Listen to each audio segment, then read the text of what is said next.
Well, I think the one thing that discipline definitely does help you with is it helps you get things done. And when you get things done, when you actually do things, you have more success. If you have more success, and sometimes a big part of success is just not being fucking lazy and just doing it. Yeah. That's like 90% of it is just showing up. Get there and start working. Like, you're not going to feel perfect every day. If I only worked out when I felt good, I'd be a fat fuck. Because there's a lot of days I don't want to do it. It's pretty much the same with everybody that actually gets good at something. That there's got to be those days you push through, and they're probably going to be more numerous than the days you don't. And so the benefit of discipline in my eyes has always been that through discipline I get things done. Yeah. I always say that I'm like the most lazy, disciplined person I know, because I don't want to do it. Yeah, but I always do.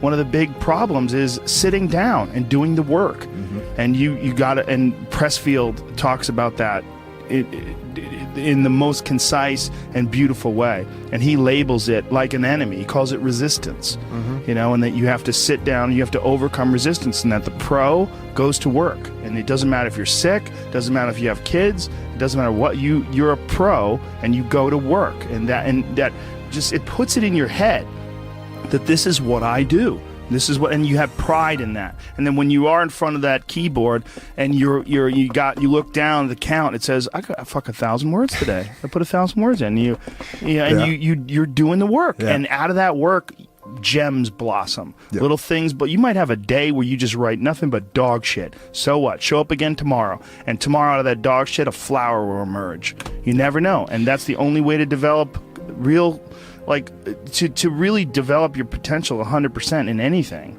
whether it's as an author or even as a martial artist. There's a lot of creativity in martial arts.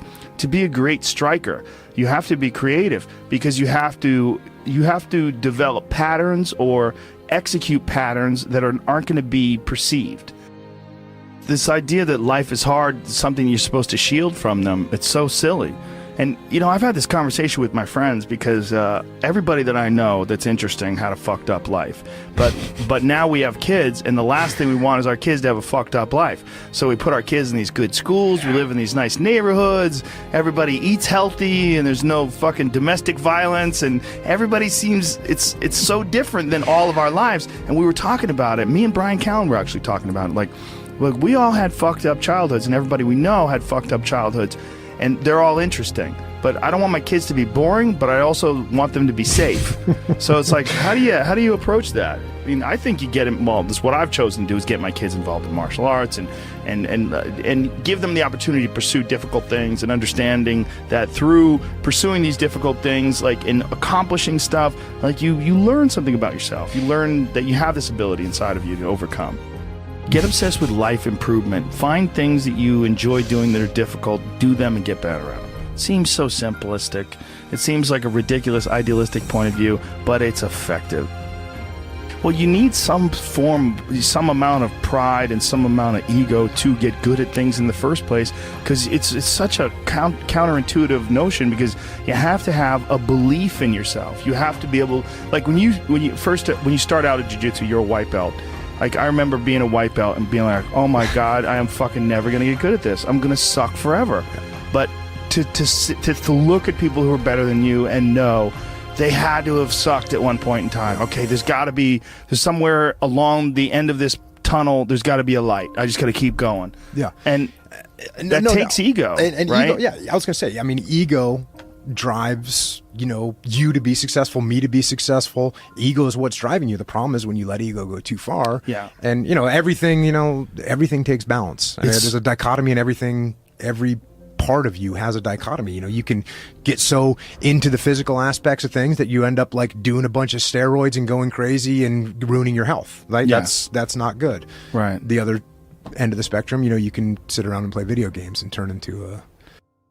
Bodybuilding is a great example of that, because when you start lifting weights, you're like, God, I'd like to be stronger. And you start getting a little bit bigger. You're like, oh, look at that. I got a muscle. Woo, this is cool. And then you keep going, and then you keep going. But some guys get so fucking crazy, they won't stop until they have 22-inch arms. And they want to have thighs that are so big, they have to walk like they've got a barrel in between their legs. And, you know, and they just can't help it. They just take it to some completely unhealthy place. Yeah, that's rough. Yeah, well, it's just the nature of trying to get good at something. You got to recognize what's good and what is just fucking insane. For some people, especially, they're just experiencing way too much pressure. And that pressure, a lot of times, it's just an imbalance in perspective. And some of it's, like, I was talking to this mom once. Her daughter does gymnastics with my daughter, and we were talking about kids killing themselves where she used to live. She used to live in one of the really wealthy tech areas outside of San Francisco, and a bunch of kids that went to school with her daughter that were like 15, 16, were jumping off bridges and shit. Like, it was like an epidemic. And they were trying to figure out what the fuck is going on, and they're literally calling it affluenza. That these affluent kids and their families are literally worth $1 billion. You know, I mean, everybody's super rich, and they're having this insane pressure, like before high school and in high school, to be in Ivy League schools and to get 4.0s and all, and they're not having any fun, and they're not experiencing life, and they don't have any hope, and their parents are all on fucking pills, and they're just killing themselves. For some people out there that aren't feeling good, man, if you just fucking struggled more, you get over that struggle, you feel better. It sounds so simplistic, but I swear by it. I've felt shitty myself, and then forced myself to work out, and after I get out of there, I'm like, whoa! 100%. Fucking it's 100% guarantee. It's hard for people to break momentum, too. Momentum that's good momentum, or momentum that's bad momentum. When I get on a good groove of working out all the time, I feel it. Like, after I'm done working out, I'm like, yeah, I can't wait to get in there again. I can't wait to work out again. That's the good momentum. But then there's that bad momentum, like you get injured or something like that, and you can't do anything for a couple of weeks, and then to try to get that kickstart that motor up again, it's hard to get momentum. There's a lot of people that are eating shit food, and then by the end of the day, your body's in a crisis. Your body's just processing all this bullshit. And if you're eating a big, bullshit lunch filled with nonsense, like, your body's got to process all that stuff. And so at the end of the day, yeah, you're going to lose your willpower. So, like, when 5 o'clock, 6 o'clock rolls around, you're going to be tired. But if you have a healthy lunch, and, you know, you're properly fueled, and then you also have positive people in your life, everyone's motivated, by the end of the day, you're going to feel good. Whatever the fuck your thing is, just go and do it. Just force yourself to do it. And if you feel like shit because you ate lunch, then your lunch was, you know, filled with bullshit, well then, hey dummy, don't eat shitty lunch tomorrow. Tomorrow try a nice salad. You know, try a salad with some salmon and see how you feel then. You're like, hey, I feel way better today at 6 o'clock. Duh. Now your decision making will be better. Like, people don't understand how significant it is. Like, all these little decisions, those are like that's the path for the rest of your existence on Earth.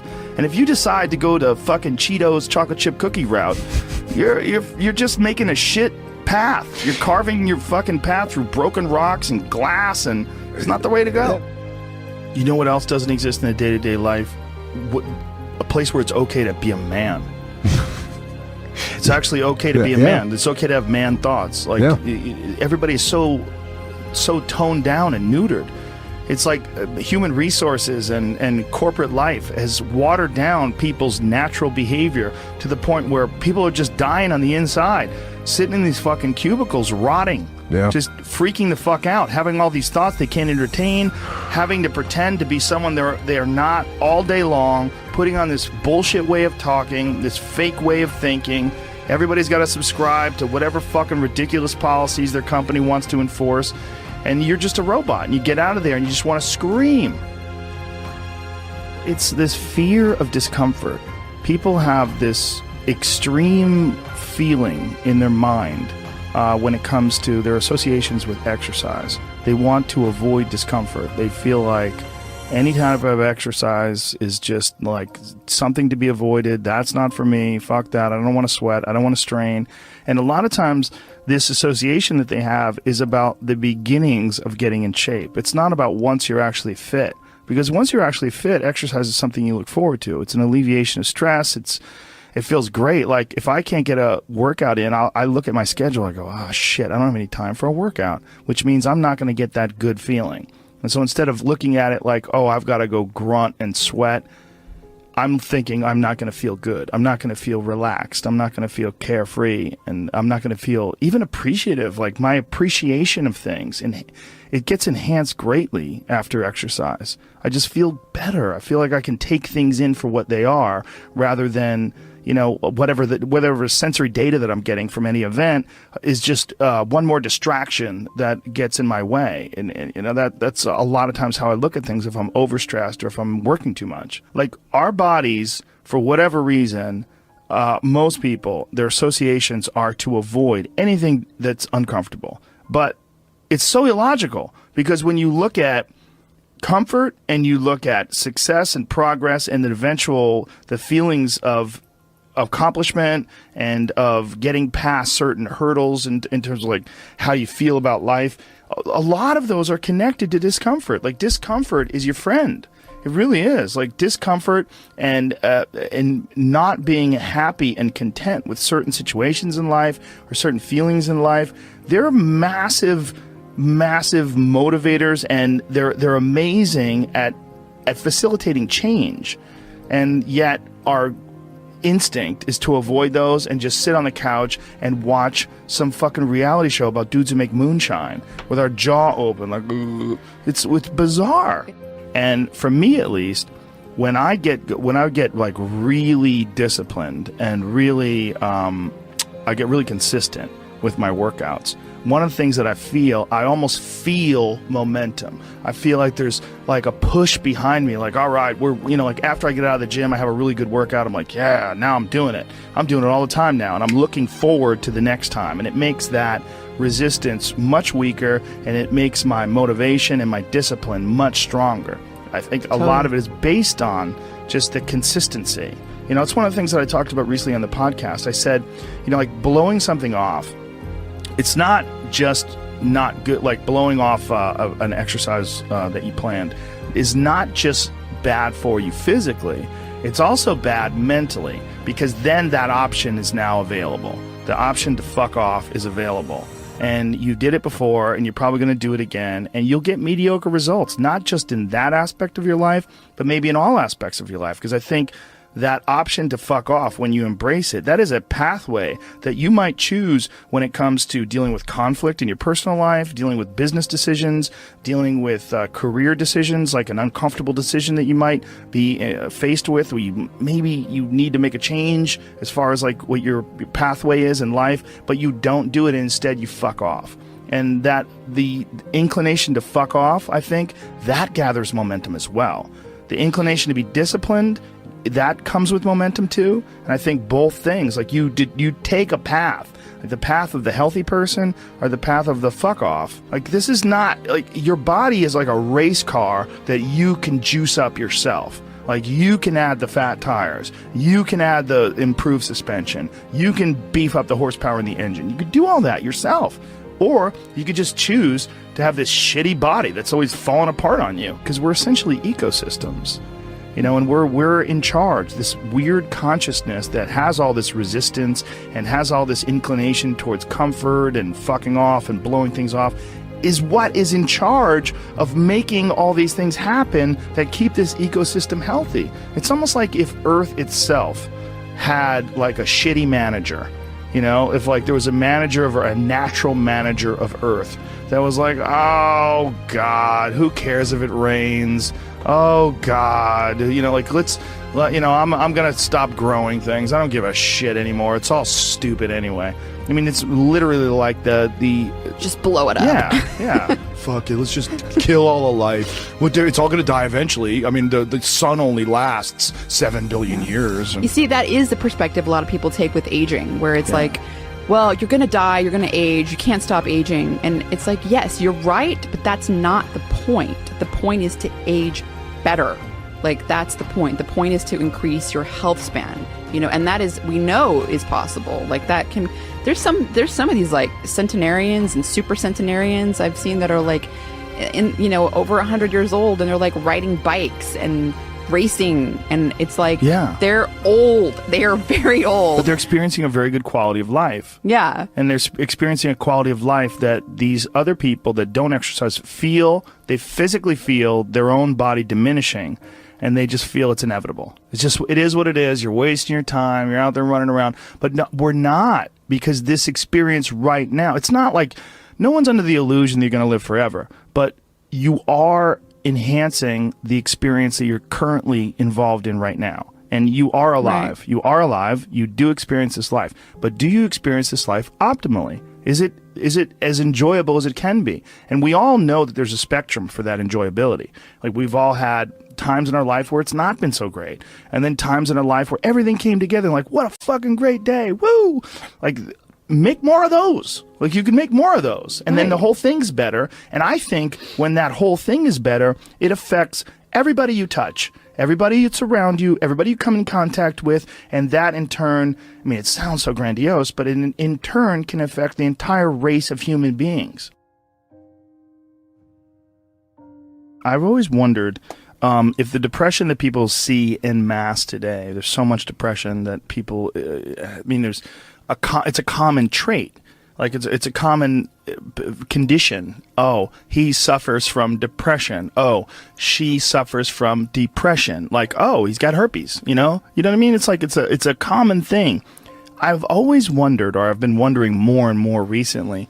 It really hit me when, have you ever seen Heinmo's Arctic Adventure? This guy lives in this incredibly remote area of the Arctic National Wildlife Refuge in the Alaskan interior, and he lives in this really small log cabin, and he hunts and gathers, and that's all he does. And he's very smart.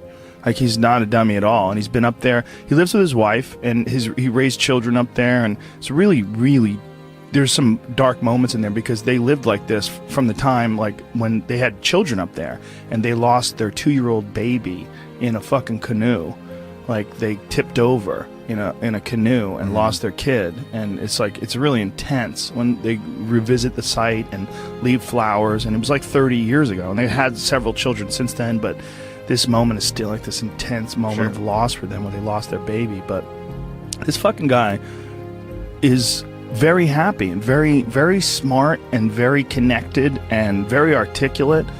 And he firmly believes that human beings, when we evolved and developed and were hunter-gatherers, that there's a set of rewards. There's reward systems that are set up inside the human body, inside the very being that we embody, that don't get met in today's society. And that's one of the things that's causing depression. One of the things that's causing this funk that people are in is that we're living our lives, many of us at least, in these very unfulfilling ways, where you're going to this office with artificial light and you're doing something you don't want to do all day long, and then you get home and you're tired. And on top of that, you're eating shit. You're eating potato chips and you're drinking soda, and your body is just like, what in the fuck is this? We're supposed to be out in the fields. We're supposed to be walking up hills. We're supposed to be looking for animals or gathering vegetables. We're supposed to be doing all these things that our body's designed to do. We're supposed to be in nature. Yeah. And nature is like a medicine. Like, it literally is a medicine to you. Like, people that go, you don't have to go hunting, you don't have to go fishing, just go fucking hike, man. Just go hike up to the top of a mountain and look out.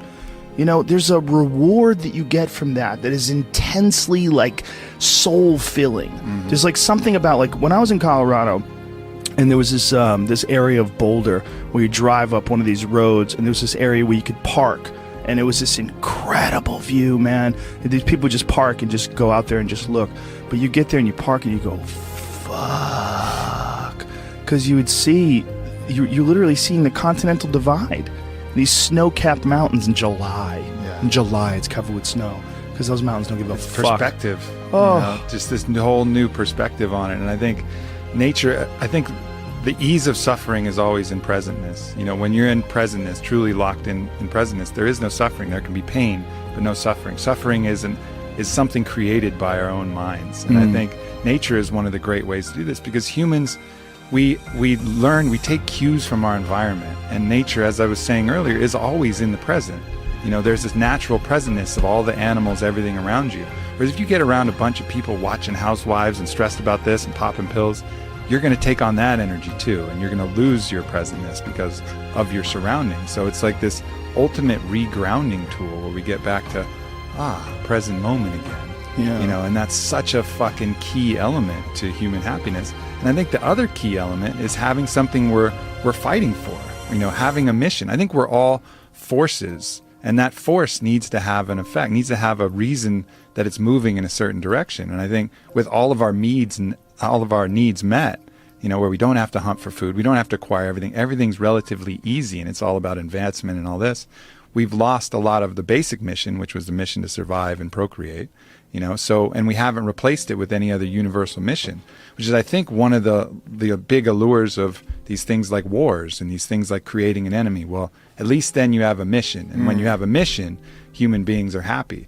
You know, like Bertrand Russell talked about, he did a book, Conquest of Happiness, and he had his own fucked up attributes. Every time I bring him up, people talk about his fucked upness. He was into phrenology, and he might have been a racist, whatever, but he was a good philosopher. Smoked constantly. Yeah. But anyways, he talked about the happiest person he knew. The happiest person he could find was a groundskeeper on a manor who every day woke up and was at war with the rabbits of the grounds. He just declared that the rabbits were the fucking enemy, and he would go out with his gun and he would hunt as many as possible, and he'd go morning till night, and he would kill as many rabbits as he could, because it was the rabbits were the ones eating the hedges and the flowers and whatever. So he basically made the rabbits his enemy and struck out every single day to kill as many rabbits as possible. And that dude, according to Bertrand Russell, was happy as fuck. He had a task. He had a task. He had a purpose. You know, he had a mission. My mission is to destroy the rabbits. I used to have a dog like that. Yeah? I had the happiest dog ever. His name was Frank Sinatra. And he was a pit bull that all he lived for was killing lizards. And my house, my old house, not the house I'm in now, but my old house, had this one, it's like on a hill, and there's this one wall where these lizards would run up the wall. And so Frank, I would literally let him out in the morning, and he would fucking bolt out that door. It's like, time to go to war. And he would run and go look for these lizards. And he would stand there, like Eddie Bravo would just watch it and marvel. He'd be like, fuck, man, this dog does this every day. This dog does this every day. I go, this is what he loves to do. And he would go there, and he would have his paws on the wall. And he would, and he would go crazy, and he would jump up and try to grab a lizard, and occasionally he would get one. And he'd be like, fuck yeah. And he would get one, and he would go looking for another one. He would go, and he was a pretty big yard. So he would go wandering around the yard looking for anything else that fucked up, anything else that was slipping. There was constantly, unfortunately, twice I had to take him to the hospital because he got bit by rattlesnakes. Because rattlesnakes were slipping too, apparently.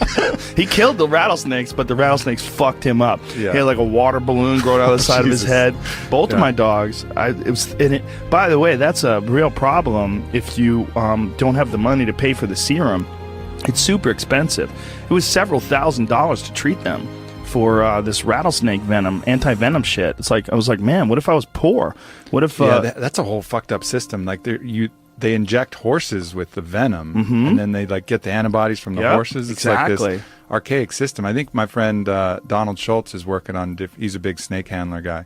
He's working on ways to innovate around that, because it's kind of like a real backwards system that they have, how you get anti-venom. Well, a horse will survive, so let's just fucking put the venom in there, and then we'll get the antibodies from the horse, and then, you know, it's a weird thing how they do it.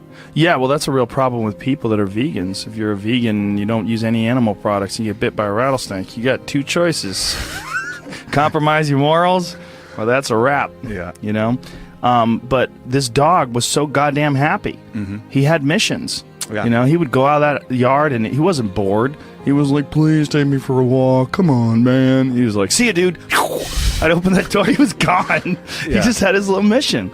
And I think you can see that in the people who are the most unhappy. They seem aimless. They're like, what am I here for? Why am I doing this? Nothing makes sense, you know? And I've even felt it in my own life when, you know, I know what my mission here is. First, my mission is to expand human consciousness, to help people be happy. Like, that's really what I find my greatest purpose in. But every once in a while, I'll get this kind of like fuck people attitude. Maybe someone said some fucked up shit, and I'm like, man, people fucking suck. Fuck people.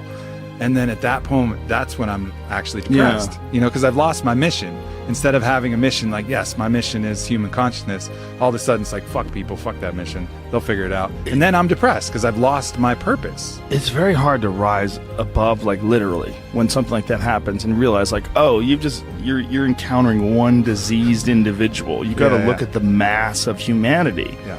Like when you encounter one diseased individual, it's so like this guy who shot up that nightclub in Orlando. You're looking at one diseased individual. And if you say, man, people fucking suck, look at what they did. Well, look at how many people that are responding with rainbows on their Twitter pages and love and all the best wishes to those folks that got killed and all that. I mean, I was looking at this guy's page who's an animal lover who was organizing people to go to the homes of the victims and see if they have pets that are trapped. You know, there's beautiful people out there. Yeah. There's a lot. There's more beautiful people. This is without a doubt not just the safest, the easiest. This is the happiest time in terms of like being able to like reach out and send love to people and have people send love to you. But just occasionally you run into cunts. Yeah, no doubt. And the cunts itself, man. But the beauty is out there too. It's just not as dramatic and it doesn't impose upon us as forcefully. But if we just look, it's around all the time. We run into good people all the time. But you know, you just make eye contact with that good person or that kid who's just looking at you and just creeping with that little smile, and you're like, oh yeah, the good of humanity, the fact that, you know, we really are love, you know, being expressed, you know, outwardly all the time, and it's just these other delusions that get in the way of that. Well, we're oddly attracted to negativity too. It's almost like we look at negativity online or that you run into as like a possibility of war. Like, you have to look out, there's fucking drums beating. God damn it, there's an army on the background. They're coming. But, you know, it's like this real impulse to sort of batten down the hatches. When really it's just some fucking 36-year-old loser sitting in his parents' basement, you know, farting and smelling his own farts and angry online. I mean, that's really what a lot of you're dealing with. You're dealing with, like, really sick people. Like, people that have just, for whatever reason, they've not found their path. They've not found any happiness. They've not found any fulfillment. They haven't found any growth. They're just stifled or rotten in some sort of a weird way. It just hasn't really worked for them. Yeah. And so they're lashing out. They're lashing out at the world. And you run into one of those, and you're like, people suck. Yeah, and that's the initial response, and then the more conscious response is to look at them and have compassion for that person. Yeah, you know, that's hard to do, right? That is hard to do, and our system isn't based upon that. Even if you look at the U.S. penal system, it's very much about punishment. Whereas if you watch that documentary that Michael Moore did, Who to Invade Nest, where they go to Norway, they have a whole different idea of what the penal system is for. It's about restoring human dignity and cultivating, you know, a change, really making change in the person. It's not about punishment. It's about actually changing that individual so he doesn't do it again. And then you look at the recidivism rates between our prisons and Norway's prisons, and they're just dramatically different. That impulse to punish immediately, you know, is not the healthiest impulse. That's just going to create more issues down the road. You're not rehabilitating anybody. You're just taking even more broken people and putting them out in the world and hoping they're not going to do the broken things. Well, it's not going to fucking work. You know, the right impulse is always that compassion and looking to see, as if that was you, how all of these fucked up elements of the world and choices. I'm not overriding the fact that they had choices in all this. They're not free of guilt. But look at that like this is the person that just made some bad choices and had some tough shit to deal with and couldn't overcome it. The resistance in the video game was higher than his skill set, and he wasn't able to choose to work and choose to the positive elements that would allow him to overcome it. You know, yeah, see that. It's also Norway's dealing with far fewer people. That's true. You know, and that's a good thing for them. And it's also they don't have that conquerors mentality that we have. So we're so wrapped up in success and also in punishment. I mean, that is a big aspect of our culture, like punishment. And I mean, like when anybody does anything wrong online, the amount of people that feel like it's their job to shame that person and embarrass that person and insult that person, it's pretty crazy to watch when something goes down. It's all so counterproductive, you know, and I see that in the people shaming people for appropriation, right? So let's say, for example, someone wears a headdress at a fucking festival, right? They're probably they're not doing it to mock the Native Americans, most likely. It's probably like a mild appreciation and interest. I think this looks cool. I'm in a place and, you know, and then all of a sudden they get all this intense hate and shame and putting all of this stuff, all of these intentions on them that weren't true. Again, going back to my point about morality, it's not about the act, it's about the intentions of the act. But right now we make it all about the act. Oh, you wore this headdress, that means you're insulting thousands of years of Native Americans, you're oppressing, you're appropriating. Like, no, I fucking wasn't. I was wearing a fucking headdress. But then all of a sudden that imprint will create trauma, and that trauma will have a poisonous impact that will make them feel weird and make them want to do that to other people. So it's like you're injecting someone with a hate virus, you know, that they're going to then pass on to other people rather than doing the opposite, you know, spreading the love herpes, where it's this contagious positivity that goes the other way. And we have those choices with how to deal with people, but more often than not, we come with this thing to punish and create more trauma, which triggers their own self-judge and their own self-hate, lowers their own self-love, and then they're going to pass that off to kids, family members, people around them. You know, there's just two sets of dominoes that we can choose to take either path.